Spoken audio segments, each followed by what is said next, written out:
अच्छा, एक चीज मुझे ये बताना कि अगर कोई नया बच्चा तैयारी करने लग रहा है इस समय एसएससी की, और अगर आपको उस बच्चे को कुछ सलाह ऐसी देनी हो, और उस बच्चे को भी साथ साथ जिसकी नौकरी लगी हुई है और वो नौकरी करते करते तैयारी करना चाहता है, तो कौन सी ऐसी रणनीति हो, कौन सी ऐसी स्ट्रेटजी हो कि कम टाइम में उसका सिलेक्शन हो पाए?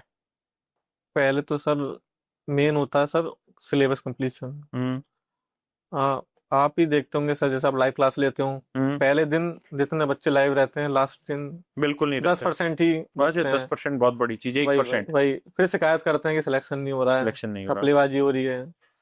उस तो बीच में फिर वो 10 जगह हाँ और भी हाँ, ज्वाइन कर वही लेते हैं कि वही चलो इससे नहीं हो रहा तो इसका पढ़ ले, बस फिर इसका बस पढ़ ले। वो बच्चा चाहता है शॉर्टकट। शॉर्टकट है। किसी टीचर का कोई चैप्टर समझ में नहीं आया, हम्म। सर बेकार पढ़ा रहे हैं, हम्म। ये नहीं सोचता वो अप टू द सिलेबस है, सिलेबस है। क्वेश्चन उसी से पुटअप होंगे। जेन्युइन ये नहीं बात है। सोचता, वो सोचता है आसान पढ़ाए। तो बिल्कुल। जिसका आसान मिल जाता है यूट्यूब पे उसको हम्म। फॉलो कर लेते हैं। समझ गया। तो एक बच्चा एक सब्जेक्ट के लिए चार चार टीचर के पास जाता है, इसीलिए परेशान भी आज के टाइम में। इसलिए घूमता रहता है, इसलिए ज्यादा टाइम लगता है। हाँ। तो मेन रीजन तो यही है कि एक टीचर लो, सिलेबस अपना कवर कंप्लीट करो। करो। हम्म। उसके बाद पीवाईक्यू होते हैं। हम्म। मैं मेरी लाइब्रेरी में कुछ हैं लड़के, मैं नाम नहीं लूंगा, हम्म। उनका दूसरा तीसरा अटेम्प्ट होगा, हम्म। बट वो अब तक पीवाईक्यू नहीं कर पाए हैं। और तरीके।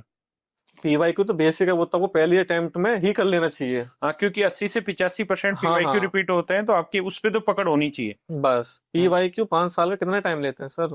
मुश्किल से 2-3 महीने, अगर डेली दो दो हाँ, तीन तीन तरीके लगाए। से करे तो निपटाया जा हाँ सकता है। आराम से, तो हम्म। उनके पीवाईक्यू ही नहीं कंप्लीट होते, उन्हें करते नहीं है, फिर शिकायत करते नहीं, होगा नहीं। हम्म। अच्छा, तुम्हारी पढ़ाई जो स्कूल में हुई वो प्राइवेट स्कूल में कि गवर्नमेंट स्कूल था? प्राइवेट। प्राइवेट। तो इंग्लिश ठीक थी? नहीं, तो फिर एसएससी के लिए इंग्लिश कैसे ठीक इंग्लिश है? मीडियम के बच्चे की सबसे बेकार इंग्लिश ही होती है क्योंकि उसे स्टार्टिंग से गलत पढ़ाई जाती है। गलत पढ़ाई जाती है, और जो इंग्लिश मीडियम के स्कूल होते हैं वो सच में इंग्लिश होते हैं, इंग्लिश हाँ मीडियम हाँ, होता बस ही नहीं बस है। वही। नाम के इंग्लिश मीडियम होते हैं। तो इंग्लिश तो मतलब फिर आती कैसे नहीं। तैयार की?